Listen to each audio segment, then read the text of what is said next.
The September 18th, 2018 meeting of the Carlynton School District Board of Directors is called to order. Rachel, would you want to lead us in the pledge today?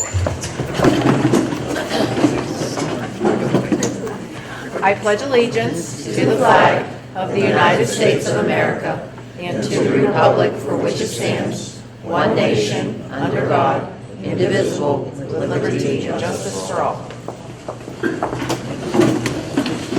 Will the Secretary please call the roll? Director Russo. Here. Director Zelensky. She's not able to be here tonight. Director Simsick. Here. Director Mendoza. Here. Director O'Brien. Here. Director Hunchart. Here. Director Apple. Here. Director Frank. Here. Director Schreiber. Here. There's a portion of our meeting at the very beginning where we allow members of the public to comment on items that are on our agenda for tonight. Does anybody in the audience want to comment on an agenda item? If not, there will be a... Oh, we have... Do you have a question about an agenda item, or do you have a... There's a portion at the end of our meeting where we allow anyone to ask questions about anything. So if you have a topic you can say for them, great, thank you. I believe now, Dr. Pfeiffer, we have a presentation. That's correct. Actually, we have two tonight, and the first one, Director Darby Copeland. Dr. Copeland's here with his admin team to talk about Parkway West Career Technology Center and the programs they have available for our students. And they were gracious enough to bring cookies, so thank you for that.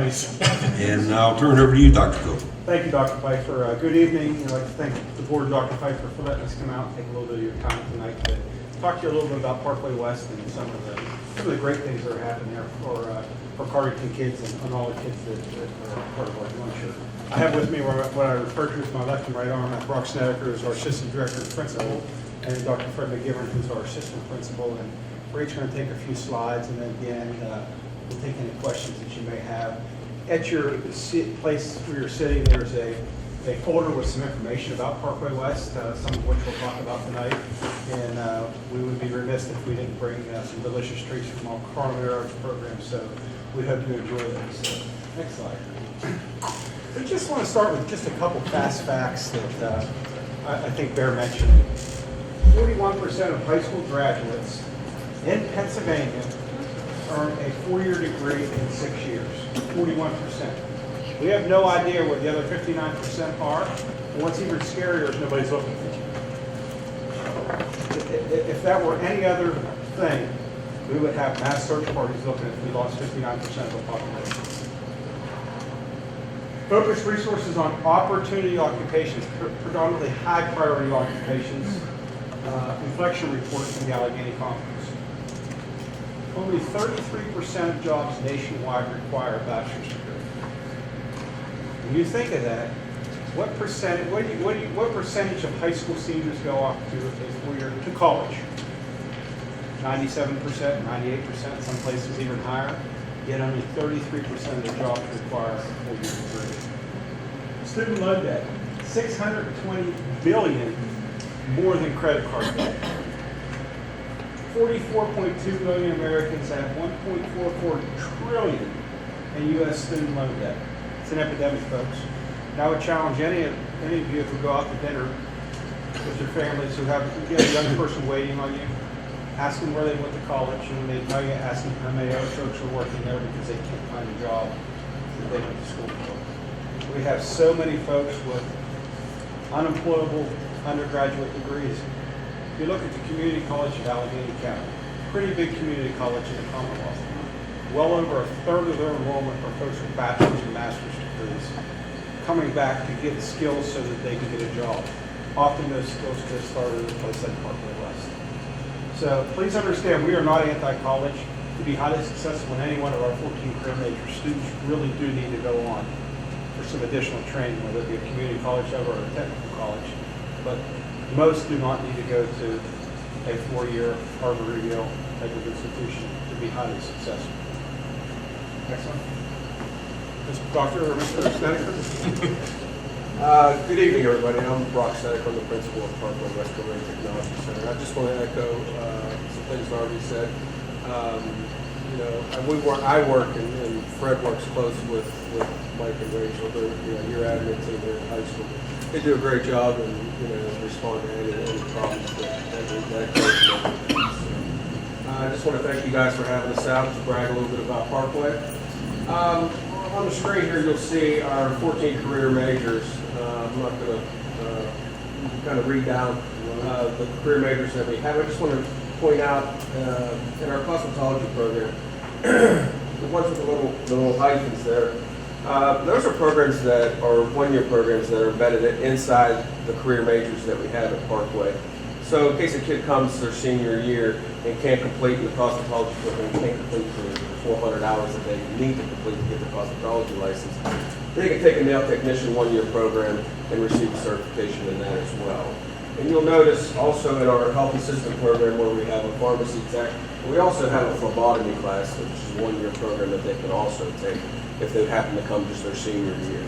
So there are some programs, if they do only come 1 year, they can get, and there's also, they receive the certifications within the 14 career majors within 1 year as well. But those are just some programs that have those embedded in it. I wanted to point that out for everybody. So kind of have a wide range of career majors up there, and all very well-run programs as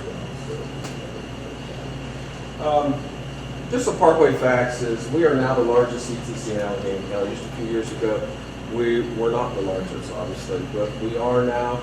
We've had about a 400 student increase over the past 4 or 5 years.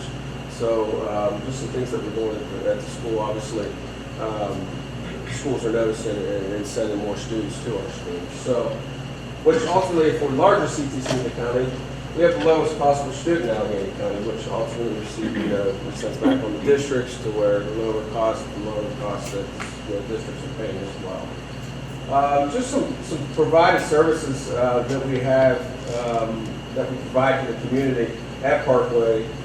We do live work in our auto body program and our auto tech program. So if anybody needs any auto body work or automotive work, our teachers love to have those cars come in. Ultimately, it lowers our cost of buying materials when we have outside community buying the material and spending it on the vehicles that are getting fixed. We don't charge for labor, we just charge for the parts that are required to repair that item. So if you ever need anything done, don't hesitate to call any of us.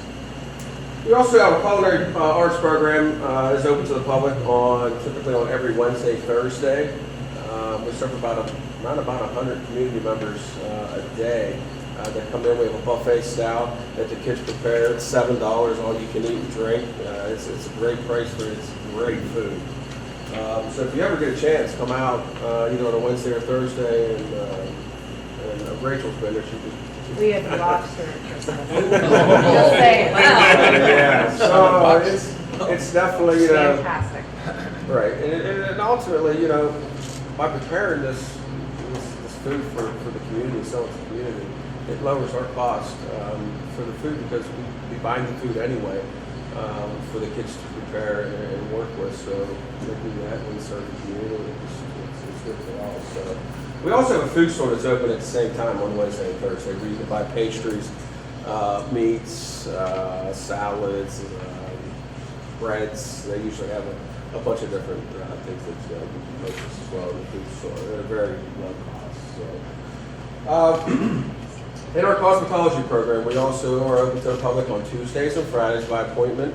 I didn't realize how much, especially women, spend on their hair.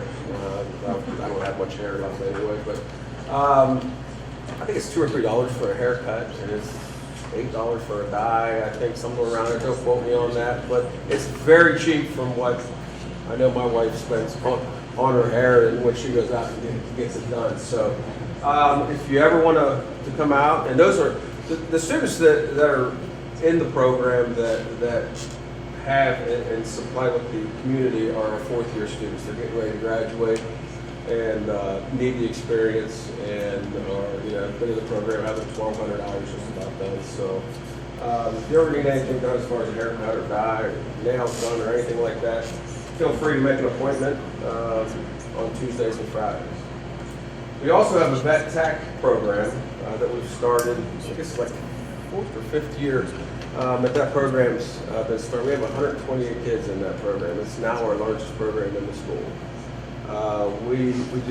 The kids do doggy daycare, grooming, obedience training, several different things. We opened up doggy daycare, I think 2 or 3 years ago, and we had to cut it off a little bit. I didn't realize how much people spend in the facilities that take a dog to doggy daycare. It's like $35–40 a day.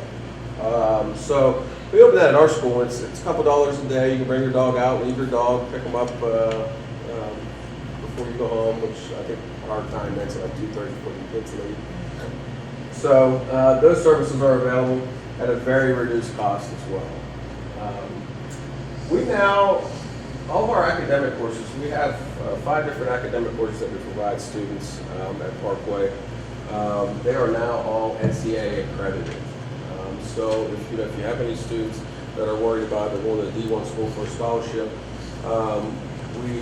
we are now NCAA accredited to where that's not going to be standing in the way of them attending Parkway. So we've worked, actually our counselors and our academic teachers worked very hard to get that done. So we are now NCAA accredited. Just something to brag about is our 90% of our staff attendance rate for the 2017-18 school year. We push it big time at Parkway for our staff to be there. We're asking our kids to be there all the time. Our staff needs to be there all the time. And we're proud to say that we had a 97% attendance rate for our staff. So just something that we like to brag about. We are now ranked, each CTC, we do a NOCTI test. That's our state standardized test that we do at Parkway. And, we do a lot of different things. We hold the teachers accountable, and it shows how much our teachers care and the way our students. We had a 94% pass rate last year on our NOCTI test school-wide. So this year, or this past school year, we are ranked number 4 in the 2018 PA NOCTI analysis. 87 career centers throughout the state. So we're ranked number 4. So we actually just found that out a few days ago. So kudos to our teachers and staff and the students for participating in that. But just some things that we wanted to brag about. So a little bit more about Parkway specifically, the demographics profiles provided here. By the way, thanks for your time. I'm Fred McGivern, the assistant principal. It's great to be here. It's a great time to be in career technical education, technology education. It's growing by leaps and bounds, at least at our center. And I think the society is starting to recognize some of the things that Dr. Copeland talked in that first slide. We're starting to see a different clientele. Our students are changing for the better, and our population's growing. So we have 12 sending districts, of which you are one. They're all within Allegheny County, 14 career majors that Mr. Snedeker spoke of. We have 6 academic courses. 2 of them are in the sciences. We have a Principles of Technology course, which is kind of like an intro to physics, and we have a Chemical Properties in Practice course, which is an intro to chemistry. And then we offer 4 social studies classes. We have American history, both 1 and 2. We have world cultures, and we also offer civics. So those are the 6 courses that we offer at the CTC. And why would a student take a course at the CTC rather than here at Carlynton? Sometimes it just doesn't fit into their schedule. They can't get it in their schedule in the morning here or in the afternoon here when they're here, and they can pick it up over at the CTC, and that enables them to participate in the program of their choice at the CTC. So that's why we offer them, and it's working out well. 100% graduation rate in 2017-18. We had a great senior class last year. They all graduated, so that's great. Our NOCTI pass rate, Mr. Snedeker mentioned, was 94%. 92.1% of students, the student attendance rate. We're up to 852 students. Brock mentioned that that's the largest CTC in the county. When I started at the CTC a few years back as the assistant principal, we were in the high 600s, so we're doing great as far as student recruitment goes. And I think, again, a lot of that reflects back to the change in opinion of what the CTC can offer the students that are enrolled there. 30 professional staff and 21 non-professional staff, so we have about 52 people that are taking care of your students while they're visiting us here at Parkway. Speaking of Carlynton, Carlynton in particular, 57 students are currently enrolled. In the morning when they get off the bus, that's a full bus. 57 kids is a full bus. Last year, Carlynton students earned 72 portable industry credentials. What are those? Portable industry credentials are those certificates and those qualifications that they could present to an employer that is recognized by the employer as an industry credential, makes them much more employable.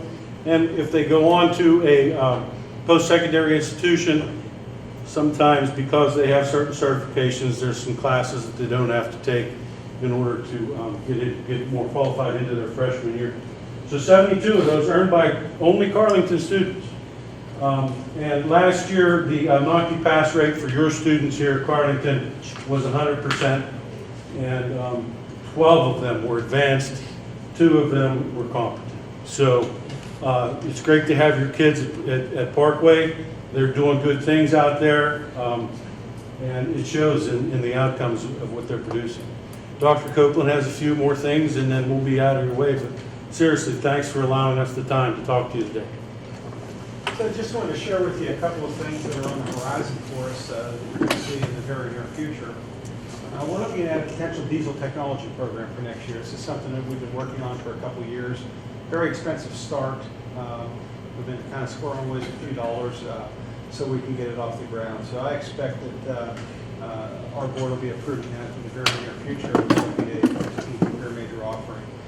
We get just beat up by employers needing diesel techs. You have the gas and oil industry just in our back door in Washington County.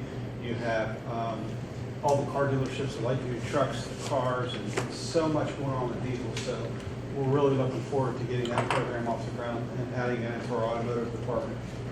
Just recently received a grant in partnership with the Community College of Allegheny County Partners for Work, which is our workforce investment board, and UPMC. It's a $30,200 grant, and it's to begin a healthcare academy. And the vision for this academy in the long run would be that students would graduate from Parkway with 1 year of an associate degree done.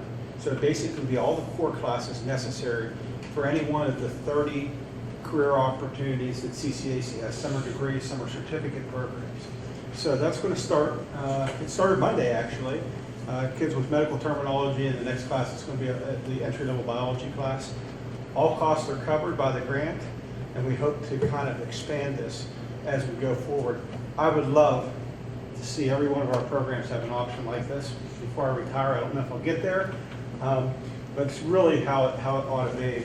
The kids graduate their first 3 years in the career program, their last year in a combination post-secondary, secondary experience, and also in agreement with the kids in this program, they get preferential employment at UPMC. So once they graduate, they would be employed. They would work around their school schedules as they finish and offer a little bit of tuition assistance for the remaining part of their degree. So super excited about that.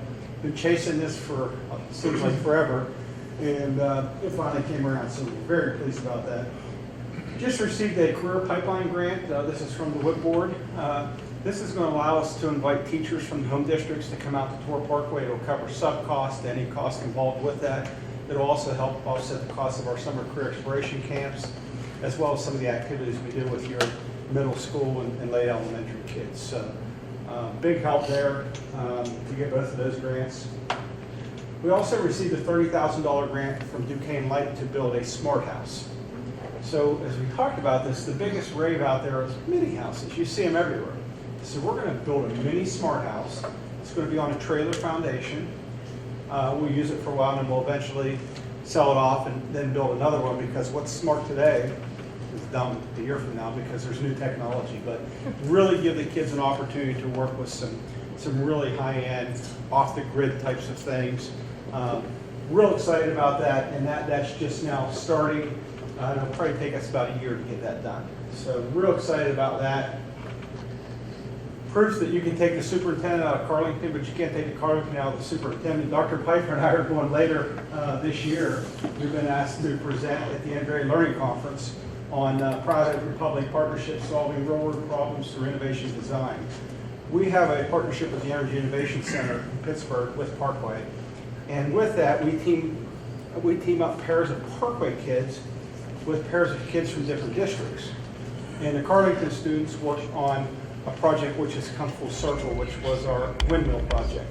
So we've been invited to tell the story about how the partnership developed, how it's worked, and how the kids can really put all the pieces together, because when these design challenges start, they're not told a whole lot intentionally, because we want the kids to figure this out. We want them to figure out what are the options, and what we do is we have them come up with a plan, and we bring experts in. I don't know much about windmills, I don't know if any of you do, but we know people who do, and we brought them in, and the kids would present it, and they'd say, well, that won't work because of that. Well, that's a really good idea. This could work, but you have to consider this. So then they're sent back out, and they actually came in with a 3D kind of model of what this wind stack was going to look like, and now it's down in Pittsburgh, sitting at the Energy Innovation Center. So we're real excited. There's a lot of people really interested in duplicating what we're doing. Nothing better than giving kids real-world experiences, partnering with business and industry, and seeing what they come up with. So we're going to be doing that around Thanksgiving time, which will be a lot of fun. All of our construction programs are now NCCER accreditation. So when kids graduate, they either go union or non-union. At the end of the day of their training, whether it's from the union side or the non-union side, they want to get a journeyman's card, which says that they can work. So you can go through the union or you can go through NCCER. By having this accreditation and aligning our programs, they'll have the first year of that done when they graduate Parkway West. So it just gives them a jump. And when you go to work for a non-union contractor, often they pay that cost for that person to go get that training. So as soon as they see our kids with 1 year in, they're going to grab them right away, because one, they're going to know they're going to make it through the first year. That's the highest failure rate. And two, it's going to cost that company less. So very, very small investment on our part. Huge, huge rewards for our kids. And one of the other things that we're working on is looking for some funding for a Staying Clean Club. Our student council approached me at the end of last year and said, listen, we're tired of people saying that Parkway's a place where those kids go, and the perception that there's this tremendous drug problem. We want to do something about it. So after some research, I've learned about the Staying Clean Clubs, which are a club where it's a voluntary club where students and their parents elect to be in there.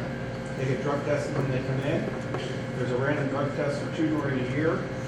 And if they fail one drug test, there's a way they can stay in a program they have to go through. And what we're able to do is, A, give kids a reason to say no. I can't use drugs because my parents put me in this club. There's automatic random drug tests, and if I get caught, they're going to kill me. That's the biggest. It gives them an excuse to say no. Number two, we can give them certificates for their portfolios if they've stayed clean via this program for X number of years. And we do all kind of different reward things for the kids that are in this program. So biggest cost involved with it is obviously the cost for drug testing, which is about $30 per kid per test. And that's kind of what we're working through. But it's on the top of my priority list, and I'm sure that we're going to get there. Number one thing we hear from employers: give us a student who will show up for work every day and will pass a drug test. We'll take it from there. And it's a big problem, not only with students, but in our society with drugs right now. We're going to do everything we can to try to circumvent that and get our kids set up for success. So special thanks to Joe, who sits on our board for a couple of years now. He does a great job. And to Dr. Piper, who served a little more than one term as our superintendent of record. We're sorry to see him go, but wish him well. We really appreciate the confidence that you all bestow on us when you send your kids to us. It's nothing we ever take lightly, and we're happy to always listen to any concerns that you have. Also, I'd like to invite anybody who wants to come out for a tour. I know a few people have over the years. We'd love to take you on a tour and get your nails or hair done and get you a good meal and send you on your way. Like, you know, it'd be like McDonald's with a 5, you'd have change left, you know what I mean? We would love to have you out. If you haven't been there, I think you'll be surprised at what you find. And we'd like to answer any questions that anybody may have. Darby, you're at 850 students. What's your capacity? Well, that is the question. You know, back in the 80s, There was about 1,400 kids in the building. I don't know, expectations for personal space and privacy were a little different in that time. I don't know that we could get that far, but I think we have room. And really what it comes down to is program.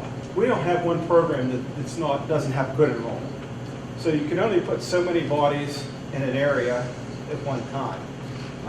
So it's kind of, I can't answer that. I can tell you we have room. And I'll tell you, I promise my guidance counselor who kind of oversees enrollment, that if he could get us to 1,000 kids, I'd buy him the best bottle of Reuniti I could find. He hasn't taken me up on it. So. Any other questions? Thank you for the cookies. Very much. We appreciate your time. We appreciate the work you guys do on behalf of children every day here at Carlynton, and we're always available if you need it. But Darby, you and your staff, you're doing a Thank you very much. Thank you. Do you have any other questions? I do, real quick. Each year you come and you present, and each year it's a great story, and I think each year I question how can we do more to help you, because I think you're doing so much for our kids. The very first slide talked about the perception at the macro level, everybody should go to college, and there's a portion that should go to college and there's a portion that should not. It has nothing to do with intelligence. It's all about what you want to do with your life and what your interests are, and how can we do a better job of informing our student body of the great things that are available from you, and because of what's behind that, what jobs are out in the marketplace that they can go to year 13 right after graduation, and because of what you offer they can start making good money right away. Wow, that is the $1 million question. If we had the answer to it, I'd steal it from you, sell it, and sit on a beach, because every career center would buy it. Okay. You know, we spend a lot of time really talking to kids and parents, and I think K-12 education as a whole, not necessarily Carlynton, but as a whole, we have failed with career guidance. There are new requirements in Pennsylvania now that are meant to try to fix that. But and everybody around this table has heard this before, parents say, you're going to college, I don't care what for, but you're going to college. College is not a career goal. College is a place that you go to meet a career goal. And I think it's just about the expectations of what's going to happen. You know, I don't care whether you're an attorney, whether you're a carpenter, whether you're an accountant, whatever it might be. You have to work to make money. And the expectation, I think, with a lot of people is if I go to college and I get a degree, I'm going to graduate at 22, I'm going to make $200,000 a year working from home 2 days a week, have a Corvette and an Escalade, and life's going to be great. Well, we all know that that's not really how it happens, unless you're fortunate enough to hit the lottery when you're in college. So I think it's just really about educating kids on life. And that's very difficult to do at times because kids don't know a whole lot about life. And if nothing else, I always say probably what we're best at doing at Parkway is finding out what kids want to do with their life, what interests them, and what doesn't. You know, how many times does the average college freshman change majors? At least 3. 5 typically. 5 times before they get sick. That's why it's 5 years for a 4-year degree, or sometimes 6. So, you know, if a kid comes to Parkway and says, you know what, I want to be a carpenter, carpenter, doesn't work, you know. And then they say, well, maybe I'll try public safety, it doesn't work. You know, maybe I'll try nursing, it doesn't work. But when they get into IT, the light bulb goes off, and if nothing else, we've got that kid in the right track. It might have taken a year to do that, but it wasn't a year paying $30,000. It wasn't a year that they were having those issues. So, you know, I think it's just career guidance at an early level. You know, we go out and we talk to PTAs, we talk to PTOs whenever we can. And when you say to them, you know, what do you think the mechanic makes at the Chevy garage, the master mechanic? And they say, $25,000. And we say, you better take that times 4 because that's what they're making. People don't understand what's out there. Now, what people do understand is if it's the middle of January and it's snowing and your furnace goes out and your family's cold, you really don't care what it's going to cost, because if you can get a guy to come out right now, he's going to fix it. And that's where really the type of where the rubber meets the road types of things. You know, HVAC is a very good example. A kid could leave Parkway and get employment immediately as an HVAC tech, and easily make $50,000 the first year, easily. And that's the beginning. As they learn more, as they do more, they're going to make more. So maybe I'll take that answer and turn back to our team and say, help us figure out what good avenues we have to communicate that to our kids, because there's a portion of our kids that should actually go to college. There's a portion that should absolutely take advantage of those opportunities, and we're not doing our job collectively if we can't figure out a way to communicate that. So help us. The other thing I think is important to mention, to be highly successful in any one of our careers, you have to go to college. But what is the definition of college? And it's not often, in our case, that 4-year degree. 2-year technical. You have a great team. We work collaboratively with Awesome. them. Okay. And we look forward to welcome Dr. DePiero back. I asked him, I said, what is this? He said, it's like the third time back. I know I've been here for at least 2 of them, so welcome back to him, and we look forward to having him on our superintendent council while he's back in Carlynton. Thank you all. I'm sure you have an ambitious agenda. Enjoy your cookies. If you like them, I made them. If you didn't, broccoli. Okay, guys. Take care. Thank you very much. Thank you, Dr.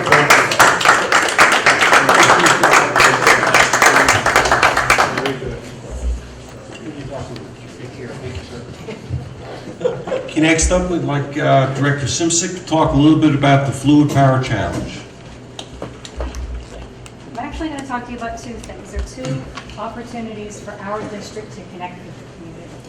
So the first thing is the Fluid Power Challenge. And some of you might be familiar. Carlynton has participated in the Fluid Power Challenge for a couple of years now. My involvement with it is my company, Wojana Supply Company. We are a distributor of hydraulic fluid power products. So we actually brought the Fluid Power Challenge to the Pittsburgh area in 2011. And what it is, it's a competition for middle school students to teach them the principles of hydraulics and some fluid power engineering. It starts with a workshop day where we teach the students how to build a pneumatic lifter and a rotating device. We talk to them a little bit about principles of fluid power, and then we present them with a challenge. We say, this is the problem scenario. You need to write a portfolio. You need to build a device that does this. So each year the challenge changes. And then there's about 6 weeks between workshop day and challenge day. On challenge day, the students come back. They have to build a device from scratch using their portfolio that meets the challenge, and then they're timed in a 2-minute competition. So I brought a little video with me to show you what challenge day looks like. So this is from 2013.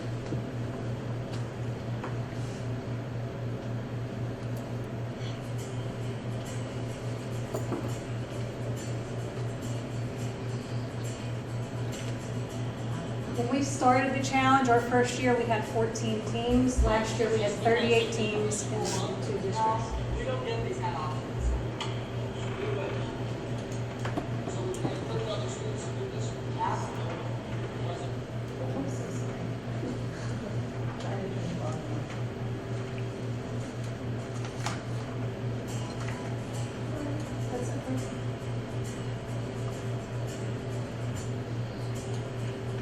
Because as long as you're going to get it done.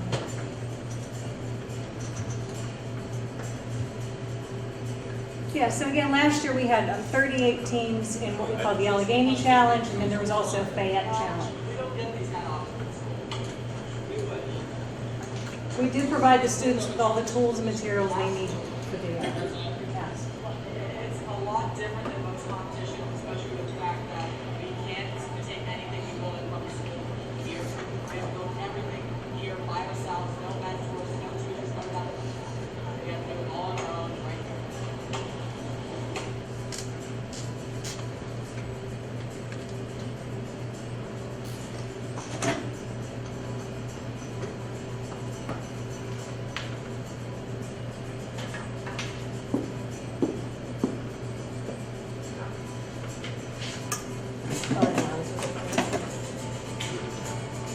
You're just going to keep hearing the same music over and over again for a little while anyhow. So you see the students are going, this is on challenge, they're actually building their devices. They're given about 2.5 hours to do it from start to finish, only looking at their portfolio.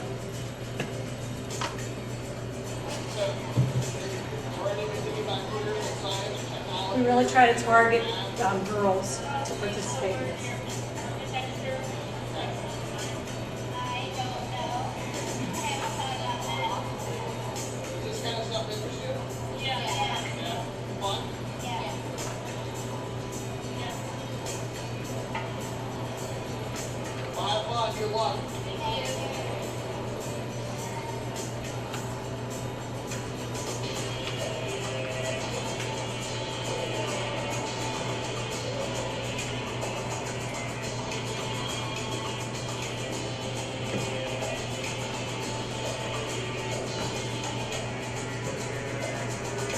these are the actual, each team came up with their own unique design to meet this challenge. They were supposed to move a block around this annually.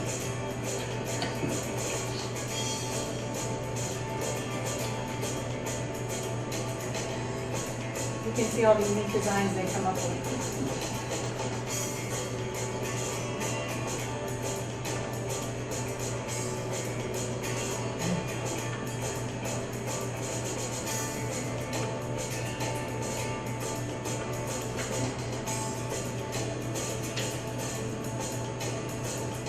My favorite part, overall champion, Carlynton, 2013. I cried tears of joy that year. We sent out. But the exciting news about this year is, the challenge, as I've mentioned, last year we had 38 teams. It was Fayette County and Allegheny County. It has just grown. We turn teams away every year because it's such a popular event. So with that, we've realized that we need to kind of regionalize it. We don't have enough time to fit all those teams in the time allotted. So we're starting to try to pull regions out. This year, Wojanus is going to facilitate 7 school districts. And we're actually going to, and Dr. Piper has agreed to allow us to host the challenge here at Carlynton. So our workshop day and our challenge day will happen at Carlynton this year. Workshop day is going to be on February 14th, and then challenge day is March 28th. So we're really excited about that. One of the things that we want to do is my company, Wojanus, is going to invite some of our customers that are within this local area to come and view the challenge, get to meet our students, get to meet our teachers. We're hoping that down the line, those customers of ours are going to host challenges and invite our students to meet their companies. So we're trying to build relationships between local companies and our district. So I'm really excited about that. So that's one thing I wanted to mention to you. Another thing that I got really inspired by the shop. So when we opened the shop, I just got like a million different ideas about, well, how can we use this? How can we partner with industry? What are some different things we can do? So one of the things that I do personally is I volunteer at my church with the substance addiction ministry. And part of what we're trying to do with that ministry is educate people on topics related to substance addiction and build community and relationships within the community so that we are all kind of on the same page, working toward the same goal, being a strong community, fighting against substance addiction, and supporting our community members who need that support. So with that, we want to try to engage different community leaders and members as much as we can. One thing that we have done is we reached out just in the spring, we did a speaker series. We reached out to the shop, the teachers who were running the shop, and said, hey, we would like to develop a poster. So one of the students from Carlynton developed a poster for us, and we had the shop print posters for us, and we paid them to do this. So it's a little bit of income for an experience for the students in the shop. It also benefits our community. They made a poster for us. We have another event coming up in October where they made this poster for us. So we had another set of posters made. We like the idea that we can go out in the community and ask business owners, hey, can you put this poster out advertising this event that's trying to educate people about substance addiction. Oh, by the way, this poster was made at the school, and this is what they're doing at the shop. So we look at that as opportunities to cross promote. So we're using the shop as much as we can that way. We think that gets the word out to our students that maybe they're doing this to help us, but then maybe there's a need in their family or their neighborhood. Now they're aware that there's some help out there too. So we just think it solves a lot of different purposes. We're hoping that down the road, once they become more comfortable with the studio and the shop, we would love for some of the students in the studio to help us create a podcast about substance addiction issues. And then we're hoping that we can then take the podcast and ask our local communities to put that out on their website. Another way, again, to say, look, this is what our students can do. And then this is also helpful information for the community. So just wanted to make everybody aware. There's a couple things that I've been on. And I think they're really good things for our district too. So anybody have any questions? Thank you. Awesome. Thank you.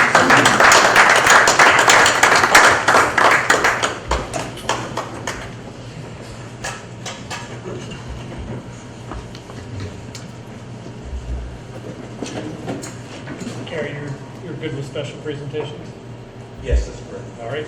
Moving on then, I'll I'll entertain a motion to approve three minutes from previous meetings, the minutes of the August 20th, 2018 Finance Committee meeting, minutes of the August 20th regular voting meeting, and the minutes of the August 28th, 2018 special voting meeting for general purposes. Do I have a motion for those 3 items? Moved. Do I have a second? Second. Moved and seconded. Any discussion? If not, we'll vote. All those in favor say aye. Aye. Opposed, nay. Motion carries. I'll report that we had an executive session prior to this meeting where we discussed real estate and personnel items. And now I'll turn to Dr. Pfeiffer for administrative reports. Thank you. A couple of things that the administrative team is working on is a follow-up with Act 44 and the school safety grant. We had a meeting this afternoon to look at possible items for that $25,000. We talked about additional locks for the doors. We talked about additional hardware for a film for the windows. That could perhaps be a tinted film that may collapse if there'd be a shot fired upon it. And we also looked at revisiting the security bucket items, coming up with a prioritized list for that. So there were actually a couple other additional things that we had on that agenda item, but it started getting above what we thought the $25,000 would be for all 3 buildings.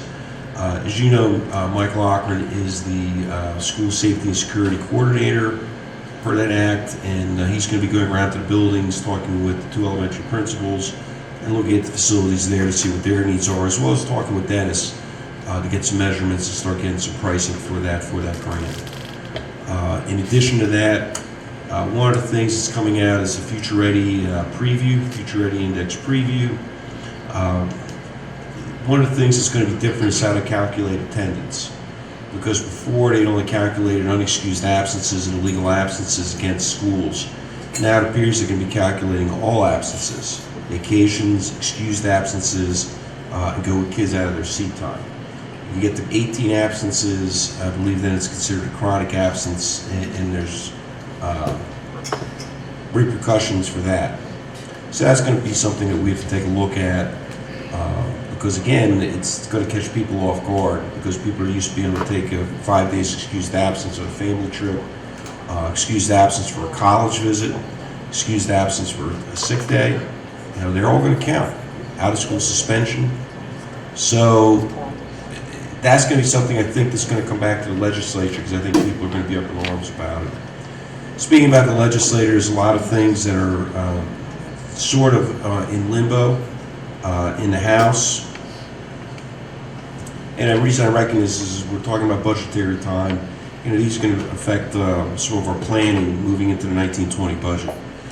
So the charter school reform, as well as the Keystone examination graduation requirements, continue to be tied up in the Senate Education Committee. There's been some change in leadership there, and we get the PASA report today regarding that. But they don't expect any action on that anytime soon, which in the area of the charter school reform, that could actually be beneficial to public schools. The other thing that appears to be moving down the pike from the Senate Education Committee, due to a retiring member of the Senate Education Committee, is talk about a sunscreen bill, which would allow students to have and apply sunscreen if they can prove that they can do it appropriately. And that's what's coming out of the Senate. So, but again, that'll be another thing that we'll have to monitor. We talked about the committee again for grants. Also, the other thing is the Safe to Say automated text tip line. Now, we were proactive and got our own line and installed that. The state put that into the funding, and that's supposed to be up and running by January. The problem with Act 44 is we're running into is the criteria for grants in the survey that school districts are required to complete aren't ready yet. So it's literally trying to build a plane while you're flying it with that area, and we probably get daily emails about all this money that's going to be available, but the criteria and definition for how you're going to be able to spend it, what's meritorious in the grant application, that's problematic. But again, that affects us and how we're moving ahead with those problems. So that's a brief overview of some of the things that we're dealing with Act 44 is a hot topic. Of course, you know, my own transition, Dr. Joe DePirio is here this evening, and I want to welcome him personally and professionally and thank him for helping me out when I came on 6 years ago. And I know, Joe, you're going to do a great job coming on, working with the admin team in place and the board, and thank you for coming back and working with us.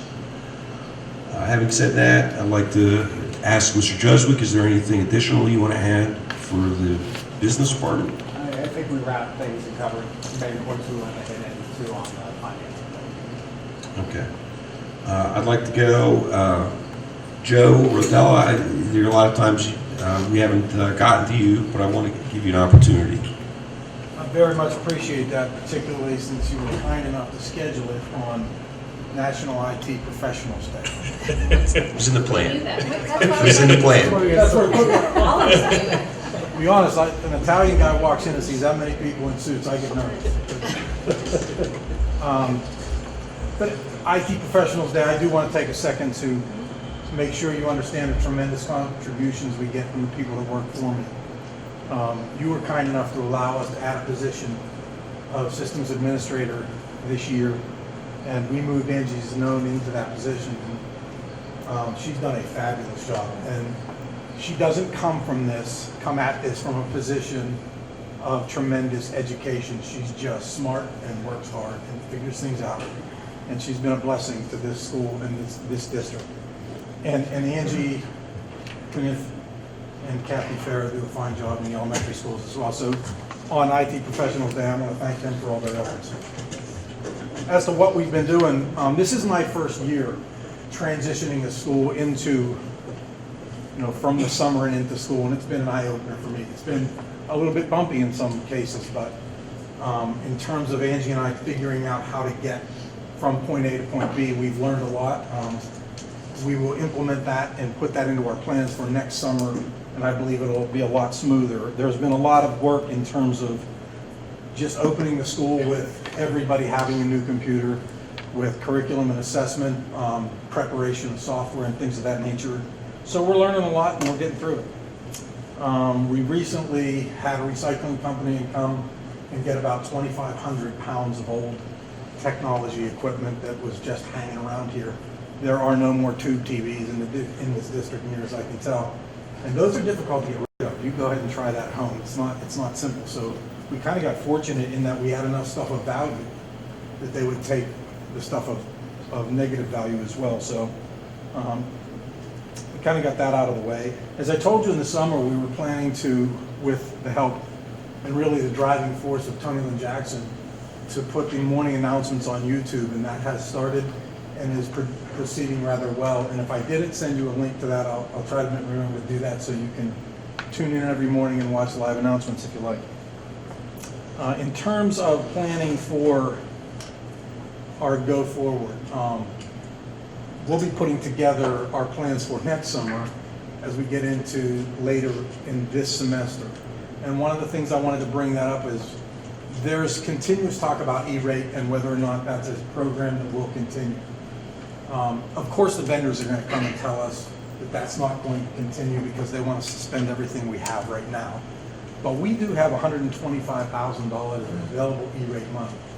So, that's a significant chunk, and that would save us a lot of money, particularly in a time when our core infrastructure and our infrastructure as a whole is pretty good. The switching and routing at the middle of it probably needs an upgrade, and it's probably time for us to look at wireless as well. So these are things that we can use E-rate funding for. And last time I looked, we'll be getting the calculation soon, but we were, worst case, a 60% district. So we have to spend 40 cents on the dollar for those sorts of technologies. So I'll be meeting with our E-rate consultant here in the next week or so to try to sketch out what those plans might look like and how we can try to fit as much of that into the budget as we can.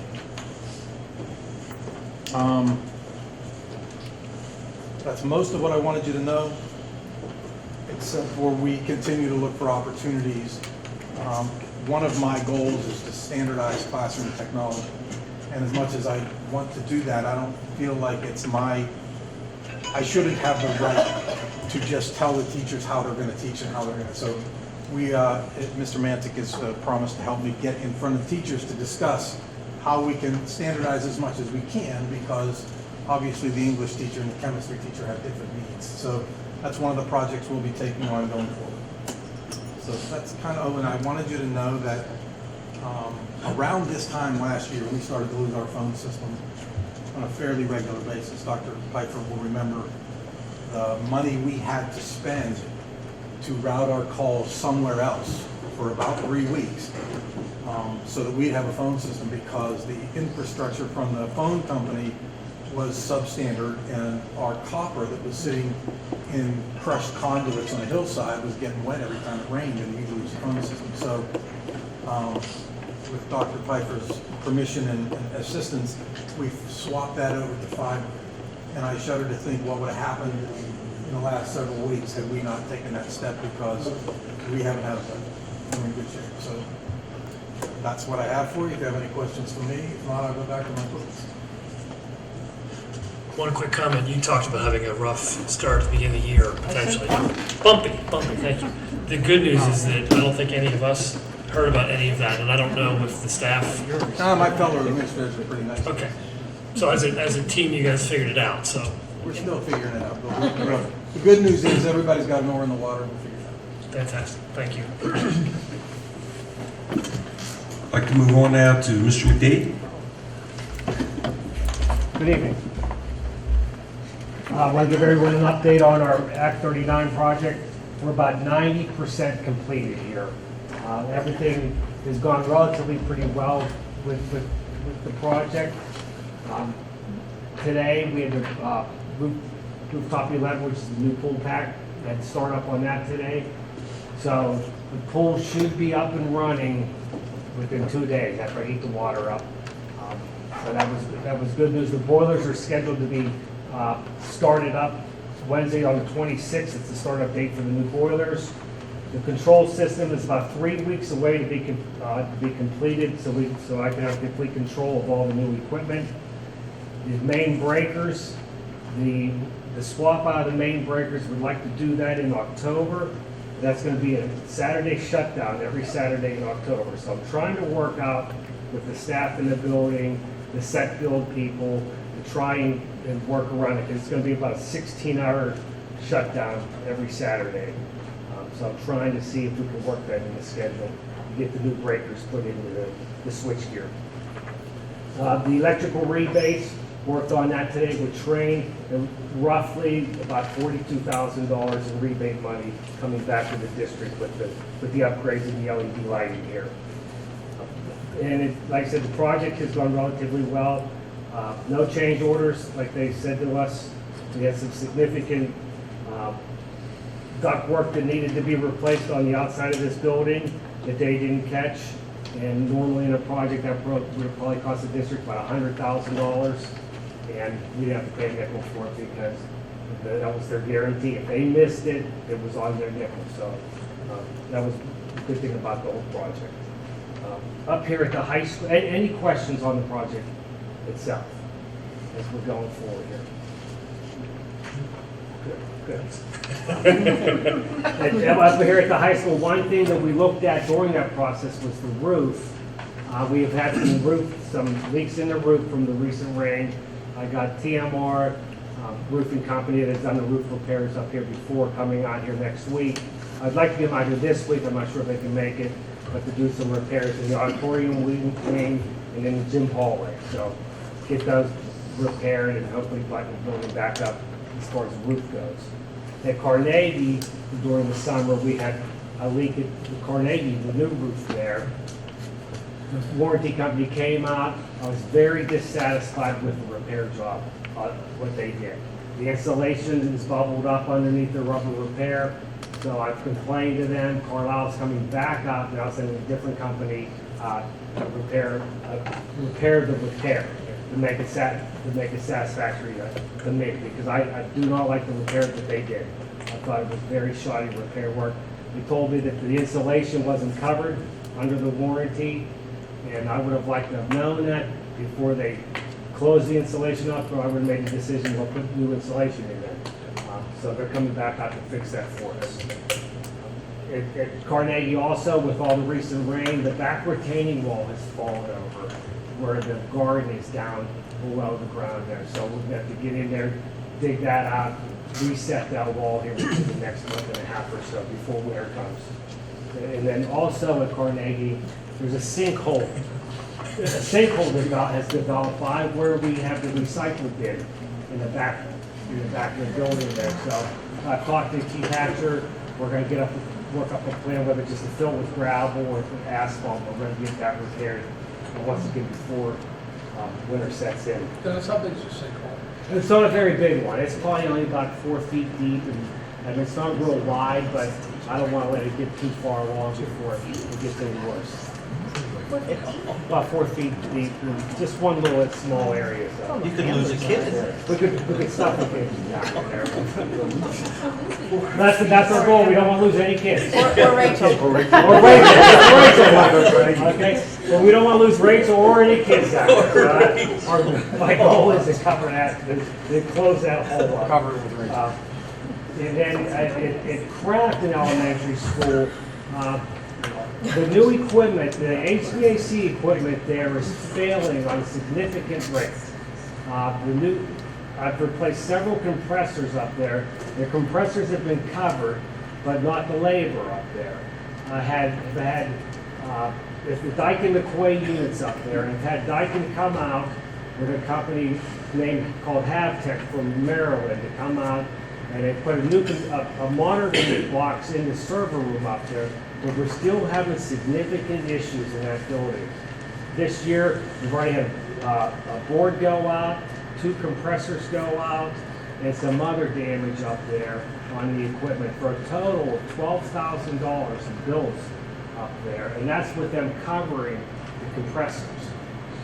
So trying to get into the root of the problem up there, Daikin wants us to put a monitoring system on the electrical part coming into the building. They're saying maybe electrical, Dirty power. something going on with the power. I disagree with them on that because it's all relatively new power. I mean, our power supply in that building is all brand new too.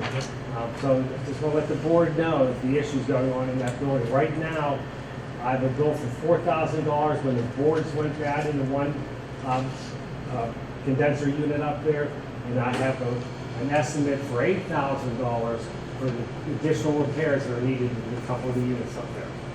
But trying to get to the root of the problem up there to see what it is. Daikin doesn't like my opinion. I think it's faulty equipment, but like I said, I'm trying to get to the root of that problem. Keep fighting it if you need help from the team or from us. Yeah, I will, because I think it's gonna turn, if it continues, it's gonna turn into a battle, I think, for us, with what's going on up there. Because I really don't like, we're not having that problem at Carnegie with the Mitsubishi units, and Daikin's doing some fast talking up there. They've supported us. They've had their techs out there and haven't charged us for a lot of the work, but we're still having a lot of issues in that building. And then the fence repairs, just waiting for a repair date. We took that big tree out in the parking, in the playground there. Fortunately, we did, that tree was taller, and we cut it down, we cut it open. Just waiting for the date to close that fence up. And Safe School Grants, Mike Walker came to me today about the items that you guys talked about, so I'm gonna look into that and see what the pricing is on that. And talked to me earlier today about the Crafton property, to get the forward on that, so I'll reach out to Chris Dombrowski and get the ball rolling on that process. And see too, if we have any existing, Jim and I were talking earlier, estimates that we've done over the last 2 years, maybe that'll give us at least a ballpark to make those calculations. So maybe just pull what we've done Okay. previously, and then we can share it with the group, and if we want or need more information, we can go from there. That's How long right. ago was this? Probably 24 months?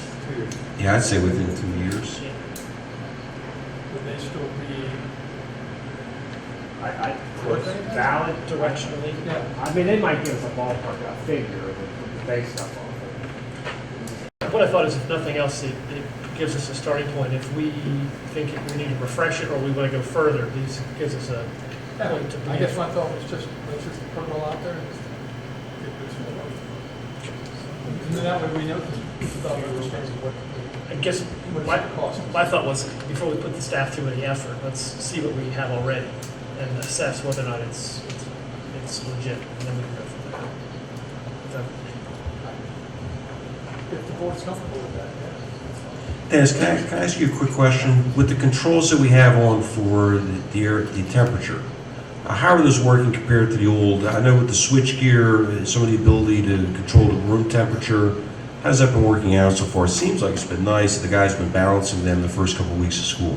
It's been a challenge getting it all tied together, but the new automation system is so much better. I can schedule everything, right? I can control every piece of equipment in this building, every room. I can control, set the time frames, know the temperature of each room. So if there's a problem with the room temperature, I can pull it right up and get in there and see what the root of the problem is. It's still an ongoing event. The thermostats right now aren't communicating with the rooftop units, but it's just a matter of getting that all tied together now. How it works is, all the equipment gets put in, wired up, and then the control person, the gentleman's name's Paul from Trade, he's running around here like crazy and trying to tie everything together. But it's coming along good. It's so much good. We'll have so much more control once it's all. Will we be able to reduce the humidity level with that? Yes. The reason some of the building is humid is the new system, the hot water ties in with the cold water to kind of temper the cold water together, and that's how it brings out the humidity in the air. Now, the unit vents we didn't replace, so those rooms won't have the humidity controlled by, like, the office areas and all the classrooms that are controlled by the multi-zone system will be, humidity will be able to be controlled that way. Maybe once you're all done with everything in a couple of weeks, you can kind of do a fine tuning or have them help us do a fine tuning of the system. Oh, everything will be balanced. Perfect. Everything will be balanced, and so, they won't leave this building until we're completely satisfied. And everyone's balanced.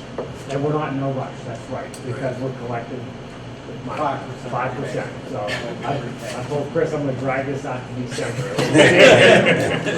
But seriously, we're not doing anything, they're not leaving this building until we're completely satisfied. Dennis, I have a question. 3 PTA parents, Carlynton and Carnegie Elementary. What is our schedule for capital improvements on the seats in the auditorium? Well, Carnegie. last year I had that price, I think it was around $55,000 for the replacement of the seats in that building. But as we look at our capital projects and the priorities of it, if we do the seats, we might as well do the floor in there too. And that could be an asbestos tile floor in there, so we'd have to abate it, which would be a little bit of a cost, but that's where it stands. I have to tell you something funny. Gary doesn't know this, but the PTA parents put him in the worst seat in the auditorium, and he was so chivalrous, he gave it to Katie. I was set up. The seating does need replaced. The seating needs replaced in that building. Yeah. I mean, I don't disagree But with that. what years? Put it in the sink. We can put it in the sink, we can fill the sink. I mean, I'd like to do it tomorrow, George, if we can. Yeah. I mean, so hopefully, if we get the funds, we can put it on next year's, capital. They project may list. be here one of these meetings. That's fine, that's fine. Okay. And the bad thing is, it's getting parts. Can't find parts for that, and we don't have no spare parts for it. The seats at work are very comfortable, Right. but that's a small I know. portion. Is that what you told them? Any other questions? Just to follow up on David's question, board, so are we comfortable having Dennis pull the information that was gathered previously and sharing it with us? Or do you want to have Dennis go back and get new, fresh quotes starting now for the quotes? I'm still gonna wanna know what the difference between the old quote and the new quote is, when I see the old quote. Okay. Is that okay? as a start? My only question was, if what we're trying to do is have a solid understanding of what we have to look at in terms of cost, I'm not sure that 2-year-old information is gonna be good to see the difference perhaps, but to rely on that. So if you do mind pulling whatever you have as a starting Okay, point. yeah, I can. Wait, so it can't be done like concurrently? It could. Like as a whole gathering effort, Gold Onion? Sure. What was that? Can it Can you be do done both? concurrently? You know, pull Yeah. the old stuff that we got at the same time, start gathering. Start gathering bids for, information. And And what then what could, satisfies, like what Director Apple said. right, what could happen if it makes sense is we could go back to the contractors and just say, is your old quote valid, or is a 2% inflation rider or whatever applicable? Yeah, just, we could, without a ton of effort. I have confidence in Dennis's ability to put together these. I hope. do what I can.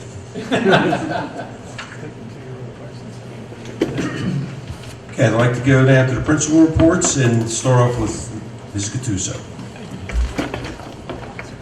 Good evening. I'd actually like to say I'm happy to hear when you were talking earlier about not hearing about a lot of issues at the beginning of the year. That's the way that we like it. We have had a relatively smooth beginning of the school year. I actually first wanted to thank Mr. McDade and his building and facilities teams, because even with all of the project and repair work and everything here, they still managed to make the high school look fantastic. And in terms of lockers, because I know that was a concern and an issue last year, we had minimal locker issues, and his crew was fantastic about responding quickly to any mechanical issues that occurred. So thank you, Mr. McDade and your crew, for the fantastic work that you guys did at the beginning of the year. We got a lot of compliments on how great the building looked with everything that had been going on this summer.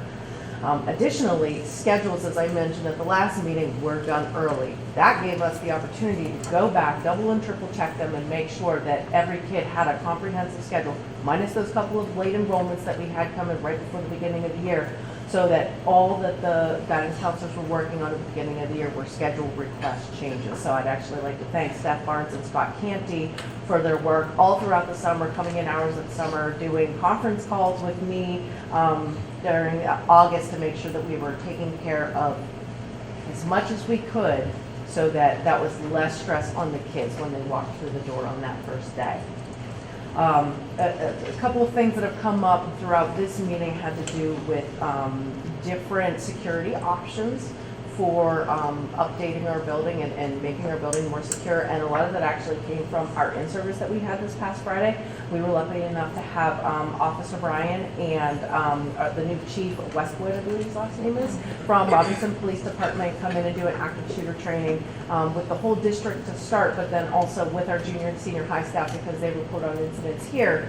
And we had wonderful feedback from the staff. It got a lot of conversations going, a lot of questions were asked, and they feel more confident that in an event of a crisis situation, they would be able to react appropriately, use good judgment, have a lot of tips and skills in their back pockets, but also gave them some more things to think about in the event of one of those situations. So as I said, we got great feedback from the staff, and they found it to be a very valuable experience. It being September, we have a lot of different events coming up. One of those is actually tomorrow. An organization called Create, who's sponsored by the Pierce Foundation. And the Pierce Foundation organizes a number of STEM events each year. We'll be taking over our gym tomorrow. They're going to be doing an event called Create Music, which looks at the intertwining of music production, musical instrument production, and STEM. So 40 students, 40 junior high students are going to have the opportunity to go down there, look at music production, building musical instruments. They'll actually walk home with a 3D printed musical instrument that they designed and created, and just take a look at all of those different STEM interactions with music. So that's going to be occurring tomorrow here in the building, in the gym. Then on Saturday, as many of you know from the email that was going around, Carlynton Junior Senior High School is going to have a booth at the STEM Fest event that's occurring at the mall at Robinson from 10 to 5 on Saturday.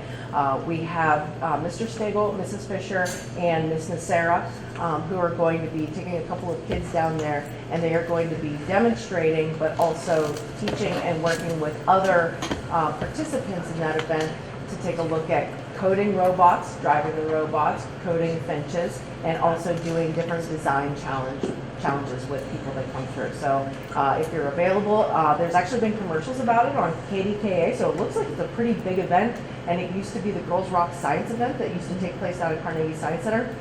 That area evidently wasn't big enough, and they kind of wanted to get it out in the community a little bit more. So it looks like there are a ton of different vendors, schools, businesses that are going to be participating in that event. So please stop down. We'll make sure that we take pictures and we'll share those with you as soon as we can. So that is this Saturday. Other events and dates to remember. Progress reports will be mailed out on Friday. I actually wanted to mention and thank Mr. Rodella because he's been working very hard with me to kind of tackle some of the different challenges that he was not here for last year, and so making sure that he finds solutions to those issues. So, for example, the Home Access Center username and passwords. So we are going to generate new letters for all of the students, 7th through 12th grade, that will be going home in the progress reports, so that all parents, whether they're old or new, 7th grade, 12th grade, will have that username and password so that they have it to access throughout the year. So that'll be coming home, mailed out on Friday. So thank you, Mr. Rodella. And Angie. Angie was instrumental in working with us on those various things. Homecoming is September 28th against Riverside. Please come out and support your Carlynton Cougars. The homecoming dance will be here at the high school on the 29th. Also occurring on the 29th is the Carlynton Education Foundation golf outing. It's been a fantastic event the last couple of years. We hope that you'll come out and join us, even if it's just for lunch. They do a great buffet lunch with a lot of different prizes, but it's always been a really fun event. And some of the grants that are coming from that Education Foundation have really kind of shaped the way, shaped the things that our teachers are doing in the classrooms with different supplemental resources, different furniture, different activities that they're now able to incorporate into their classrooms. So the money that the Education Foundation is raising is going directly towards your kids and their education. So we love it when we can get more to come out and support that.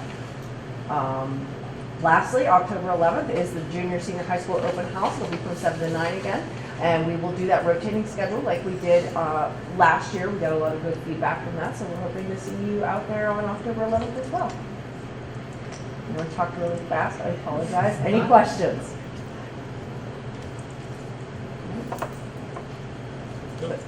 I want to say thank you. I know you're on your way out, but thank you for your service to the district. And yes. Dr. Impero, welcome. Thank you, Rachel. I just want to add to, you mentioned Brittany Nocera. If you recall, we brought on the Project Lead the Way Introductory to Engineering class. That was an innovative program. We got Project Lead the Way uses engineering standards and industry standards. And Bill Harris really went out of his way towards the end of his career to take that on as an initiative. And Brittany has picked the ball up with that and went to the trainings and really put a lot of hard time to continue that class and get involved in STEAM. And I think that's a good way of how the older teachers are working with, or I should say veteran teachers, are working with our younger teachers to carry on and develop and innovate our program. And I want to thank Brittany for doing that because I know that's a lot of effort. And she took that on willingly over the summer and is on top of it. And I hope that's one program that continues in the budget with Project Lead the Way because I think it's needed and I think the student response is very positive with those types of programs. The next person I want to ask is Lauren Bachman. Thank you. So again, as I said, last month we did have a great start to our school year as well. Just some of the highlights from September. We did complete our safety week, the weeks of September 10th through the 13th. Each day our elementary students did some type of drill, whether it be an evacuation drill, a re-evacuation drill, a weather drill, or some drill to prepare our students in case we would need to do that. That coincided with our September 14th in-service day, where Chief Kennedy then came down to Carnegie after our presentation up here and did the same type of learning environment for our teachers that Robinson Township did up here. So we had a wonderful in-service as well. September 13th was also our book fair and open house. We had a great turnout for open house. George, thank you so much for coming. We appreciated you being there. We were able to raffle off bikes. We had some presentations with our guidance counselor, and we had an overall great turnout. I'd also like to report that our enrichment and intervention period is up and running, so our students are getting the 60 minutes of either enrichment or intervention in both English language arts as well as math with our title department, so that is up and running, ready to go. And then just have some announcements about some upcoming things that have happened. I would like to personally thank the Carnegie Collier Rotary. As of August 31st, not only did we do our backpack kickoff, so any student that needed a backpack received a backpack that was donated from the Rotary, as well as we've done our first round of shoe certificates. So they give a voucher to any student that needs shoes, and that student can then go to Dunham's and get a pair of shoes, sorry. So we have done the first round of our shoe certificates as well as our backpack kickoff. I've also spoken with them today, and the middle of August will be our 3rd grade dictionary delivery, which will then kick off the 3rd grade preparing for the spelling bee. So very excited, off to a great start. Any questions? Thank you. Thank you. And that concludes our executive reports for the evening. Turning to committee reports, Parkway West is the first, and Director Apple, any updates beyond this? You know, I think that those folks, Darby and Brock and Fred covered it well, so. Did a great job. Yeah. All right, thank you. Moving on to Pathfinder, Director Hontra, I know there's a couple topics you've been working on. Yes. I gave handouts to all of our school board members. We're going to have to vote on the roof project at Pathfinder School probably tomorrow. And our superintendent guided me in how to vote. But this will show you some information about different types of roofs, the white roof as opposed to a garland roof and so forth. We've, from the principal's report, we've grown from 66 students last year to 77 students at Pathfinder this year. We've got 12 students in the Pride program. This is kids that have graduated, but they're 18 to 21 years old, and Pride stands for personal maintenance, recreation, independent living, domestic living skills, and employment. Employment is something as simple as teaching these young people how to take a bus to work and get back home safely. So it was a short meeting, and tomorrow night is our usual meeting. So we will definitely have all school districts that own Pathfinder in attendance to vote on the roof project.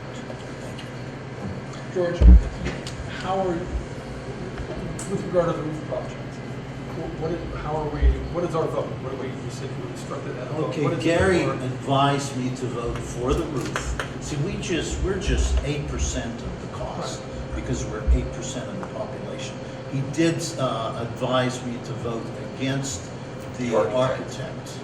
But I don't think that's going to be an issue because it's only Upper St. Clair that is for the architect. Again, I'm sorry, architects. Architect. Against the architects? It would be McKean. It's in this email. I think it's McKean. Oh, okay. The thing is, with the architects, it's interesting. Upper St. Clair used an architect. They got a lot more bids, and a bid that was supposed to be $1.3 million with an architect, they say the architect with a fee of $80,000 saved $200,000. So my feeling is that the architect, hiring an architect, which I believe AIU would pay for, I'm not certain for the architect fee, but it might be a wise decision, but Gary advised me to vote the other way. Plus, I think the other school districts will vote against the architect also. Thank you. We had a discussion, because Pat O'Toole had been a superintendent over at Upper St. Clair, and then again over at Chartiers Valley, and their new superintendents. And I got together with them at Shasta, and that was Dr. Razzo and Dr. Venata, and we talked about that proposal, and the consensus there was that we really need an architect to do the roof replacement, and that's why I really was George. Thank you for that explanation. Thank you, George. Anything else? That's it. No? Okay. On SHAVs, I think we talked about this last time. Does any director have any interest in taking over the open SHASDA representative spot? No? Ken's on here. There you go. There we go. All those in favor? The new guy in the absentee, that'd There be you one go. of the two. So, Jude, perhaps you can consider, and you can, Dr. Pfeiffer, would you mind sharing with Jude Sure, I'd offline be in the glad future to. what it entails, and would you consider it for the next meeting? Yes. Okay, wonderful. Thank you. Dr. Pfeiffer, any SHASD updates or? No, not since our last meeting, but I'll get a calendar of some of the evening events coming up for the year and get that out to the board. Great, thank you. Legislative PSBA, Chris, anything interesting? Just that I had mentioned last time that I am going to go to the conference in October. I'm going to go on Wednesday. I did select 2 topics that seemed interesting. There were a lot of topics that seemed interesting, but I only had 1 day to be there. So I narrowed it down. I'm going to attend. It's top 10 issues board members need to know about special education. And then the second one I want to attend is private funding. Engage supporters, raise money, and transform your district. Perfect. We'll see what I can come back with. 2 good topics. So hopefully we'll get some questions. Thank you. All right, great. All right, moving along to the miscellaneous section of our agenda. I'll entertain a motion to approve 2 items.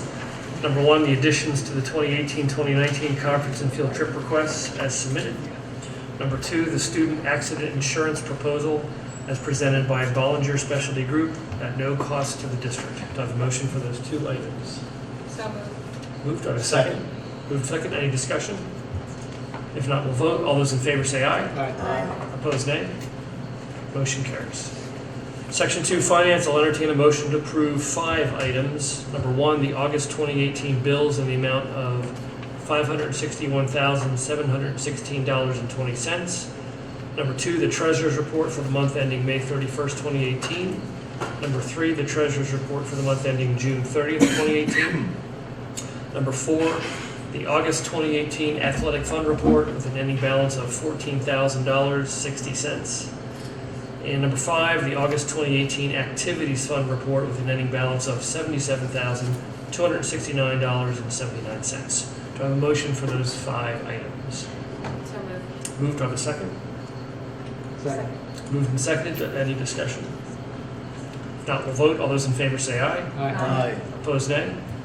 Motion carries. Under Section 3, Personnel, there are a total of 10 items. President Trent, Yes, sir. if I could indulge the board, could we have number 10 done separately? Absolutely. And I would ask, again, for the indulgence, if I may be allowed to make that motion. That would be great. Should I, maybe, I'll do the first 9 and then I'll... Yes, please. All right, thank you. So I'll look for a motion for the following 9 items. Number 1, the additions to the day-to-day substitute list for the 2018-2019 school year. Number 2, the additions to the 2018-2019 supplemental athletic list with new and returning coaches. Number 3, the additions to the 2018-2019 supplemental activities list with new and returning coaches. Number 4, award the position of district substitute caller and high school athletic activity secretary to Greg Petronsky, consistent with the terms of the SCA collective bargaining unit agreement. Number 5, assign Kathleen Watson to the supplemental position of security receptionist at the junior senior high school, consistent with the terms of the SCA collective bargaining unit agreement. Number 6, reassign Ellen Papuga to the position of autistic support special education aide at Carnegie Elementary, consistent with the terms of the SCA collective bargaining unit agreement. Number 7, award the position of after-school monitor for the shop to be shared by Laura Begg, Lisa Raleigh, and Wendy Steiner from 2:10 to 3:10 p.m. Monday through Thursday at a rate of $35 per hour. Number 8, award after-school tutoring positions at the secondary level to the following: Laura Begg, Social Studies; Zephy Carroll, English; Christine Garland, Math; William Polonis, Science. After-school tutoring will be offered 1 day per week per subject from 2:10 to 3:10 p.m. at the teacher's per diem rate. Number 9, the leave of absence request for employee number CFT 1819-05, 06, and 07. Do I have a motion for those 9 items? So moved. Moved. Do I have a second? Second. Moved and seconded. Any discussion? Just that Petronsky has, the last name is spelled S-K-Y. Thank you for that correction. Can we note that spelling for number 4? Number 4. S-K-I instead of S-K-Y? S-K-Y. I think it is spelled. No, Maybe I it's have an old copy. gotta be switched around. K-S-Y. Yeah, It should be S-K-Y. Thank you. Okay. Thank you. Thank you, sir. Yes, thank you. With that note, any other comments or questions? If not, we'll vote. All those in favor say aye. Aye. Opposed, nay. Motion carries for the first 9 items. And now I'll look to the Thank you. board if there's anyone that wants to make any President, additional motions. Yes, I move to approve the agreement between the district and Dr. Joseph D'Imperio, whereby Dr. D'Imperio will fill the vacancy of superintendent as acting superintendent of the Carlynton School District for a period not to exceed 1 year, commencing on or before October 22nd, 2018. I will offer the second. Second. I would like to make a change to that from 1 year to 10 years. Not even a second. I'm going to overrule the statute only permits 1 year, and Dr. D'Imperio is going to take me out for a beer afterwards for doing that. Okay, I take back my motion. Any questions? I for just, the motion? this is Joe's 3rd time here. It's always been great, and throw a lot of value here. I'm just so thankful we have the opportunity to get into it. We're going to miss Dr. Piper, Chris. You've done so much for us. I appreciate the opportunity, and you've got a fantastic faculty, staff, and admin team. And Joe. Yeah. Joe, don't mess it up. That's all I'm saying. That's all I'm saying. Any other comments? If not, we'll vote. All those in favor say aye. Aye. Opposed, nay. Motion I carries. do have contracts to sign tonight. If Attorney D'Imperio approves them and advises Dr. D'Imperio to sign it, we'll be ready. Joe, thank you Thank you. very Well, much. thank you very much. I'm honored again, and my phone was going off, and that's pretty bad etiquette. My wife was stuck on the road, and I said, "Sorry, honey, I'm in Carlynton. We're glad, and I'll be with you." At least it's not She's snowing. fine. Yeah, she's That's fine now. good, Everything has worked out, so that's good, and forgive the phone interruption. We like your priorities, Joe. Yeah. Thank you. Joe, we'll sign after the meeting. Yes, okay, that's great. Moving on to section 4 policy, I'll entertain a motion for 2 items. Number 1, the first reading of policies 601 through 610 for the full PSBA policy review. And number 2, the first reading of policies 716 through 719 for the full PSBA policy review. Do I have a motion for those 2 items? So moved. Moved. Do I have a second?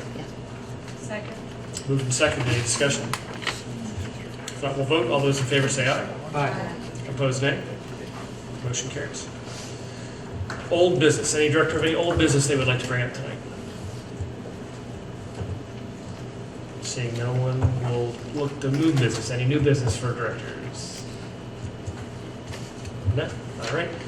Open forum. I know there was at least one person expressing interest. Please, you want to step forward and just share your name? My name's Sayeda. I live in Crafton. I'm a mother and a grandmother. I lived in Crafton from 1989. So what I would like to do, I would like to give a present of the Bible. I got it from the Providence Presbyterian Church. I will give it a put it in your, wherever you would like it. Ma'am, unfortunately, we can't put a Bible in our school library. First Amendment absolutely will not permit it, and there are numerous cases that have ruled in that way. The sentiment and the gift is fine. We just can't accept it and put it into the library. If any of the board members would like to copy on their own, they're certainly welcome to it, but they can't legally accept it and put it in the library. Okay, how about in your teacher's room? We can't put it anywhere in the school property. Oh, okay. Well, what I would like to let you know, last time I read a letter that I wrote to President Trump. Well, then I wrote to you now, dear Carlynton School Board. My question is, who has the jurisdiction to place the Bible back into public schools and libraries like it once was up till 1962? As I understand by law, it is still mandatory that every school library has a Bible for the students to have access to. We are one nation under God as we recite the Pledge of Allegiance with liberty and justice for all. But the liberty that we once had has been removed to replace the Bible with the government's agenda, which hasn't been working out well with all the violence and drugs that have been escalating. It has been on my conscience to speak about this, even if I stand alone. I believe if I remain silent, then it may be taken I agree with the removal of the Bible. The only choice the students have now is just to hear about evolution, which has never been proven.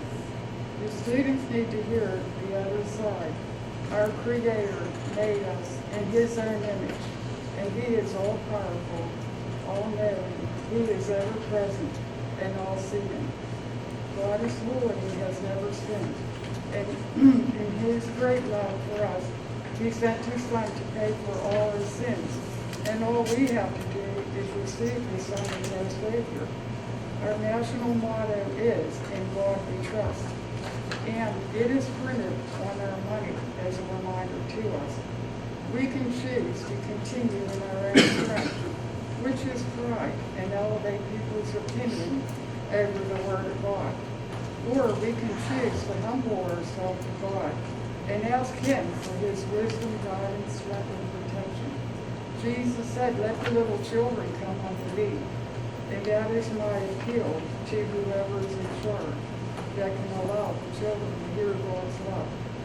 That God loves them, cares for them, and has a plan for their life. And then I wrote to the federal government. And if they should happen to approve it, I wrote down an appeal that they would allow children to go to Noah's Ark and the Creation Museum. And that will prove evolution has never been proven. They have all the evidence. I would invite all of you to go there. And I had checked 2 or 3 people today on the internet to find out they have Take Your Bible Back to School Day coming up October 4th. Now, when the children bring their Bible, are you going to tell them? No, The students can bring what they want to bring in their book personally. The school district cannot put any religious items favoring or disfavoring any religion in the library or proselytize to the students. The answer to your question is simple. What the kids have in their own personal possession is fine. They can read whatever they want. The school cannot provide that for them, period. They are allowed to bring their Bible in. Well, what students bring in their backpack, they bring in their backpack. We don't search that. Yeah, and anyway, a lot of people don't know, the Bible is not religion. I'm not for religion either, because there are religions out there that are very dangerous. Like we have different pastors that are in Turkey for many years that are in prison. I have to advise you, we can't talk about that kind of proselytizing and talking about any of who's good religion, who's bad. We're not permitted to be involved in religion, period. So unless you have something beyond religion to speak about, there really isn't much more that we can listen to. That was my point. Okay, we got your point though. My point is the Bible is not religion, it's the Word of God. Okay, thank you. Are there any other members of the public that have an open forum question or item to discuss? Yes. Eric Kalshef, I just have a couple of questions. One piece of advice, the PowerPoint from the Career Tech presentation, put it on the website. It's a great idea. Yeah. Thank you. Michelle, is that possible to do? Thank you very much. Thanks, Eric. Question about the YouTube announcements. Can we get the board meetings YouTube streamed too, please, Joe? Yeah, we do that. Can't find it. There's a transition time, and we ultimately shows to get kids into school, and we'll get them. Mr. Belcher, if you go to high school, and then the first bar down is the high school daily announcements, there's a link right there that will take you to it. Oh, no, I know the daily announcements, I was talking about the. It's talking about the board meeting. The streaming Stream the- is stream there, the there's a board. link right there to stream it, right at the very The top. board meetings? Oh, the board meeting? Yeah, he was I'm talking sorry, about- I thought, okay. Yeah, I So was saying we're- apply that good idea to this good Yes. idea. We're just actually one meeting behind, so. Yeah, I'd love to see the live stream, because Most of the old I meetings are, travel a lot, so. right, most of the old meetings are on YouTube if you search, most of them. Yeah, We're a little behind, I a think. little. We missed one in the summer because Dennis had the building torn apart and we had to move it. Okay, that's good. And another ask is, given the impetus to drive standardization of technology in classroom, is there interest, I'd ask of the board to create a technology advisory committee within the district. I'm happy, be happy to find others to serve as volunteers as well. Great. Yeah, I see it. It's an ongoing part. Yep. So I will call it. Yep, indeed. And is there an open records person email? Is there an open records email address for the district, or is it just the superintendent? You can send it to me. Michelle's our open records right to know officer. Okay, I can send that. Okay, thank you very much. Thank you. Thanks, sir. Any other open forum items, questions, comments? If not, board, any open forum items? None. I'll entertain a motion to adjourn the meeting. Do I have a second? Second. All those in favor say aye. Opposed, nay. We are adjourned.